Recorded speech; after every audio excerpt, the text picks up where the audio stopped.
그 10월 25일이죠. 그러니까 그 JTBC 첫 보도가 있던 다음 날, 그러니까 이 1차 담화가 나온 날 이 트위터 언급량이 거의 한 70만 건에 이르러서 사상 최대치를 기록을 했어요. 이게 세월호 이튿날이 한 38만 건이었으니 거의 2배 가까운 언급량이어서 그래서 이번 사건이 이제 국민들한테 미친 파장, 뭐 데이터를 보지 않아도 다 알 수 있는 얘기지만, 이것이 이제 그 작년에 이제 12월 2일 날 원래 이제 국회에서 탄핵을 의결하기로 했다가 그것이 9일로 넘어가지 않았습니까? 예. 12월 3일 날 230만 명이 모였는데, 그때 12월 3일 날도 거의 70만 건에 육박하는, 그러니까 이 약 쌍둥이 곡선 10월 25일과 그 12월 2일이 그게 이제 분기점이었다고 봅니다. 그리고 탄핵이 가결되면서 이제 이 여론의 방향은 어쨌든 국회가 1차적으로 탄핵을 했기 때문에 이제는 이 탄핵이 되느냐와 그 다음에 이제 특검이 만들어지지 않았습니까? 그래서 그 지금까지는 특검의 시간이었다 이렇게 봅니다. 그러니까 특히 이제 설 전까지는 완연하게 특검의 시간이었고, 그 전에는 그 대선 후보들이 아무리 무슨 얘기를 해도 특검 수사보다 언급량 자체가 훨씬 낮았습니다. 낮은 정도가 이제 비교할 수 없을 정도. 가령 뭐 김기춘, 조윤선 장관 블랙리스트 관련 구속되고, 그 다음에 이재용 삼성 부회장에 대한 구속영장 기각되고, 이런 것들이 전체 이 소셜미디어 여론을 주도했다 이렇게 볼 수가 있습니다. 그래서 제가 볼 때 이 반기문 총장이 이런 그 여론 상황 이런 것들을 좀 과소평가했다. 너무 일찍 귀국했다, 저는 이렇게 보고 있습니다. 반기문이 들어왔음에도 불구하고 컨벤션 효과를 누리지 못했거든요. 그거는 이 반 총장에 대한 관심은 다른 대선 후보보다는 상당히 높게 형성이 됐지만, 그렇죠.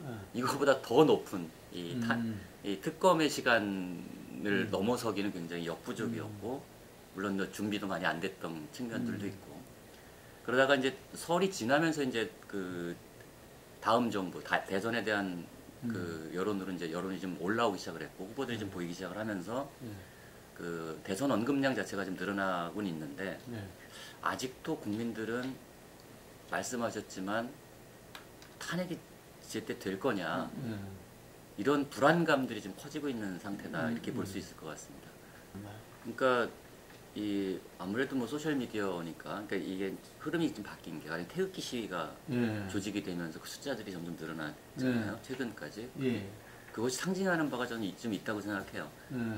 그래서 이제 가령 그 시위 때가 가령 JTBC 태블릿 PC가 조작됐다, 뭐 이런 이제 이것들을 카카오톡을 비롯해서 무수한 이제 스토리들을 만들어서 퍼뜨리고 있고, 그러니까 조직적 반격이 시작됐고, 그것은 소셜 미디어 상에도 좀 나타납니다. 그러니까 그 이전까지는, 그러니까 태극기 시위가 나오기 전까지는 사실은 아무도 박근혜 대통령을 옹호하는 글을 올리는 사람이 거의 없었는데, 이제 지금은 그 소셜 미디어 상에도 그런 이제 광장에 태극기 부대가 나오듯이 조직된 부대들이 그 트위터 상에서 활동하고 있는 걸 볼 수가 있고, 그래서 이제 이것이 이제 청와대 뭐 누가 뭐 기획을 해서 이걸 하고 있는지 모르지만, 이 박근혜 대통령하고 청와대의 목표는 헌재 판결을 어쨌든 미뤄서 이정미 재판관 임기도 마치고, 그럼 사실 7명이 뭔가 판결을 한다는 게 좀 모양 자체가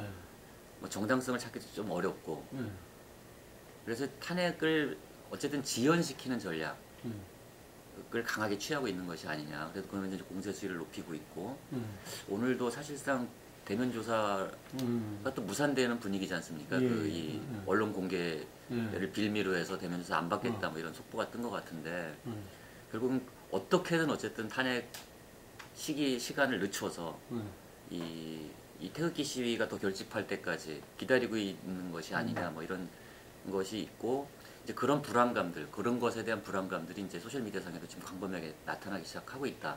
그렇죠. 팩트 조작이 이제 광범위하게 일어나고 있는데, 이거는 이제 사실 소셜 미디어 시대에 우리가 피해갈 수 없는 어떤, 그러니까 통제할 수 없는 미디어지 않습니까? 소셜 미디어가. 그렇기 때문에 이 거짓 뉴스들도 사실은 통제하기가 사실 어려운 상황이죠. 그러니까 이 컨트롤 타워가 존재하고 있는 것이 아니기 때문에. 그러니까 이번에 미국 대선도 이 페이크 뉴스 때문에 승부가 결정됐다 이런 얘기가 나올 정도로 트럼프 진영에서 노골적으로 거짓 뉴스를 생산을 해서 가령 뭐 이메일 스캔들로 힐러리가 구속될 것이다. 그러니까 선거 뒤에 뭐 이런 거를 만들어서 구글과 페이스북을 통해서 굉장히 광범위하게 퍼뜨리는 이런 과정들이 사실 선거 결과에 영향을 미쳤다는 분석이 굉장히 많습니다.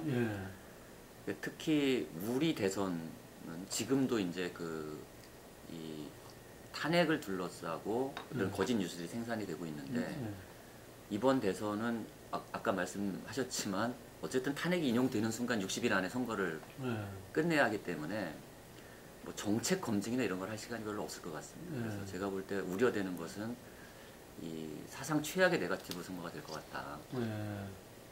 그리고 그 네거티브라는 게 이게 사실 보통 선거를 하다 보면 이제 전통 미디어에 대한 미디어 전략이 있고 우리가 흔히 공보라고 부르는 거 있지 않습니까? 소셜 미디어를 비롯한 이제 홍보 이 전략이 있는데 이 기존 언론 프레임은 이 짧은 기간에 이 생산 속도가 좀 짧은 편이죠. 느린 편이죠. 이게 가령 12월까지 있으면 기존 미디어 전략을 가지고서 뭔가 이미지 개선도 해볼 수 있지만 60일 안에 경선도 해야 되고 본선도 해야 되고 인수위도 없고 뭐 이런 이 선거를 가져가야 되기 때문에 소셜 미디어의 위력은 그 어느 때보다도 더 클 거다. 그러니까, 시대적으로도 그렇지만 선거 기간 자체가 소셜 미디어의 위력을 키울 텐데 그렇기 때문에 후보들은 어마어마한 네거티브 유혹에 빠지게 될 수밖에 없다. 왜냐하면 정책은 이해하기가 어렵고 느리고 네거티브는 빠르고 전파 속도도 빠르거든요. 근데 이것이 네거티브라는 게 사실 우리가 얘기하는 그 축구에서도 정당한 반칙이 있고 사실에 근거한 네거티브도 있지만 사실은 아까 말씀하셨지만 문제되는 게 거짓을 조작해서 퍼뜨리는 네거티브가 검증될 시간이 없는 문제. 이것이 아마 이번 대선에 굉장히 큰 문제가 될 것 같아요. 그럼 그 대책은 없습니까?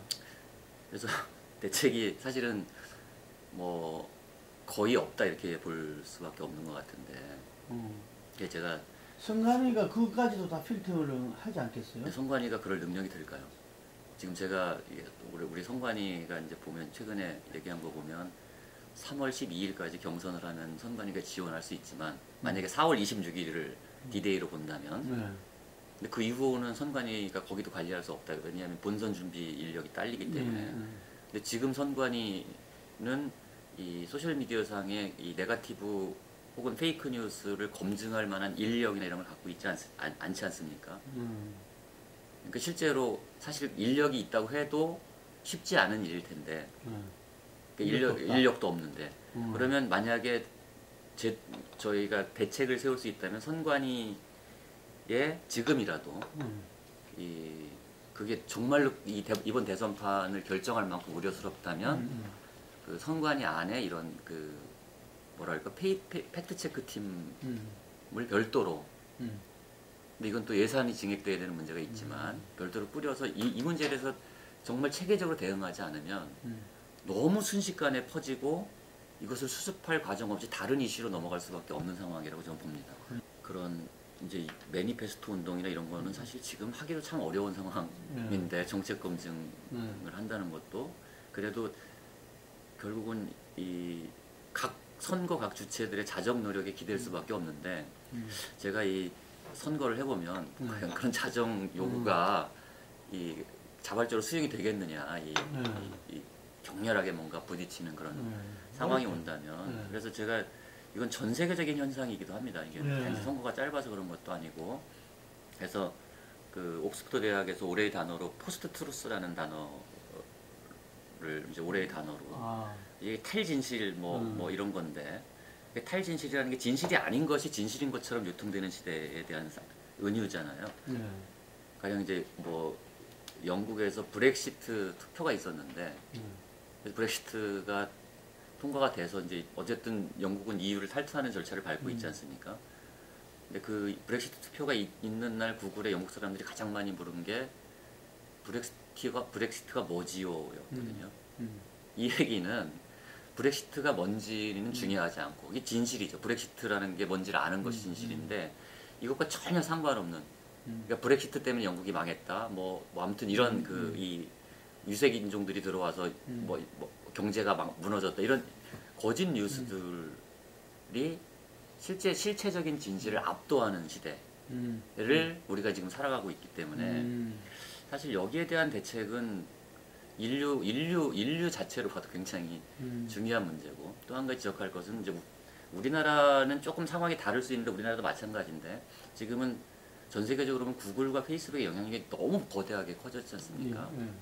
뭐 페이스북만 해도 15억 명이 넘고, 뭐 구글을 사용하는 인구를 뭐 얼마나 추정하기도 어려울 정도로 광범위한데, 이렇게 크기 때문에 이 페이크 뉴스의 영향력은 이런 플랫폼, 거대한 플랫폼을 타고 아주 결정적인 영향력을 행사할 수 있는, 정말 물론 구글이나 페이스북이나 이런 이 여론 조작에 대비하기 위해서 정말 그 알고리즘, 검색 알고리즘 자체를 굉장히, 이 검색 알고리즘과 피드 알고리즘을 계속 바꾸고는 있지만, 우리가 그런 얘기 하지 않습니까? 공격하는 사람을 수비하는 사람이 당할 수 없다. 하지만 거의 모든 사람이 자기의 정치적 목적 혹은 다른 목적을 위해서 이 플랫폼들을 나쁜 의도로 사용하려고 하면 그 회사도 이걸 다 막을 수는 없다는 거죠. 그러니까 다 방대할 수는 없다.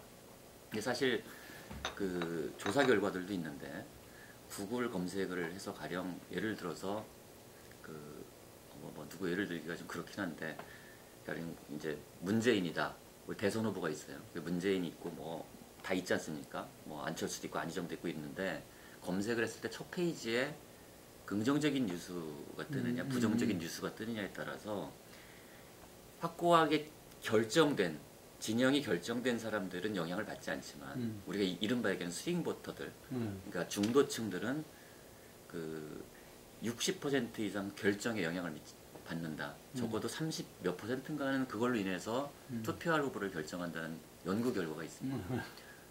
그러니까 그러면 우리는, 가령 우리나라 네이버가 있고, 뭐 우리나라 네이버를 많이 쓰니까 뭐가 있는데, 가령 어떤 특정한 후보 이름을 검색했을 때 첫 화면에 긍정적인 뉴스가 뜰 거냐 부정적인 뉴스가 뜰 거냐, 이게 실질적으로 막판에 가면 이제 스윙보터들한테 영향을 미치기 때문에, 스윙보터들이라는 건 우리가 생각하는 사람들하고 달라서요, 선거가 임박할 때까지 선거에 대한 관심이 없는 사람들입니다. 선거보다는 내 자식이 대학을 어딜 갔고 등록금을 어떻게 내야 되고 연애를 어떻게, 이게 더 중요한 분들인데, 그래도 이제 투표를 해야 되기 때문에 마지막에 그 정보를 탐색을 하는데, 요즘에는 정보를 자기가 쓰는 포털을 통해서 정보를 탐색할 경우가 많잖아요. 검색을 했는데 부정적인 뉴스가 쭉 뜨면 그 사람에 대해서 첫 번째 인상이 안 좋게 박히면 이게 잘 극복이 안 되는 거고. 근데 이게 정말 아주 페어하게 돼 있다. 그 페어한 기준도 사실 참 애매모호하지만, 그러면 모르겠지만, 만약에 이게 조작될 가능성이 있다고 그랬을 때는 이 선거에 큰 영향을 미칠 수도 있는 사안이다. 이게 이제 사실은 많이 우려들 하는 거고, 그 힐러리 진영에서 이번에 선거 끝나고 나서 구글과 페이스북이 강력한 문제 제기를 한 이유인데, 근데 이거는 트럼프가 거짓 뉴스를 그런 그 초대형 플랫폼들을 통해서 유포를 시켰다고 해도 누구에게 책임을 물을 것인지가 지금 분명하지가 않습니다.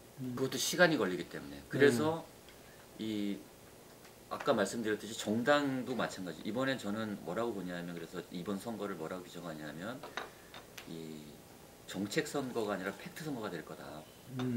팩트 전쟁 하에서 이번 선거가 치러지게 될 거다.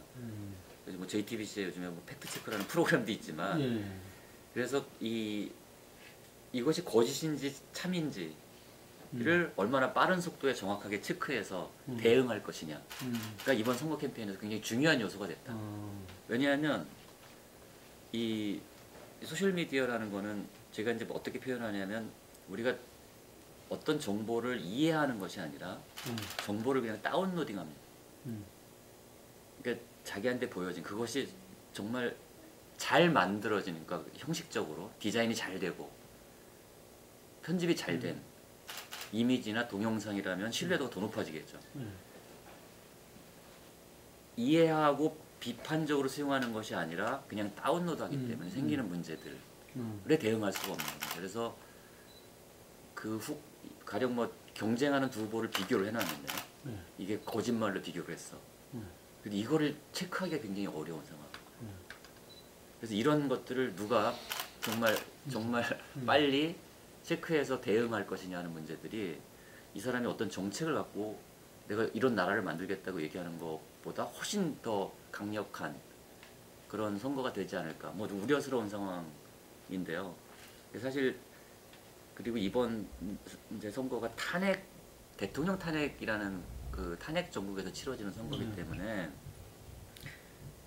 흔히 그런 말이 있어요. 그러니까 지금까지 나온 대통령 선거 중에 박근혜 대통령 공약집이 제일 훌륭했다 이런 말이 있어요. 이 얘기는 무슨 얘기냐면 공약에 대한 신뢰도가 굉장히 떨어졌다. 누가 뭘 하겠다고 다음에 뭘 하겠다고 말하는 것에 대한 신뢰도가 떨어져 있기 때문에 팩트가 더 중요해졌다. 그래서 이 팩트가 중요해졌는데 팩트는 말씀하셨지만 조작하기도 쉽고 검증하기가 어렵다. 뭐 이런 것들이 아마 이번 선거 과정에서 우리가 대책을 세워야 될 문제인 것 같아요. 그래서 저는 첫 번째는 선관위가 대책을 세워야 되는데 별 그런 대책을 세우려는 움직임이 별로 없는 것 같잖아요. 그리고 두 번째가 언론이라고 봅니다, 저는. 근데 언론이 이 기능을 충실히 하지 않으면 안 되겠다.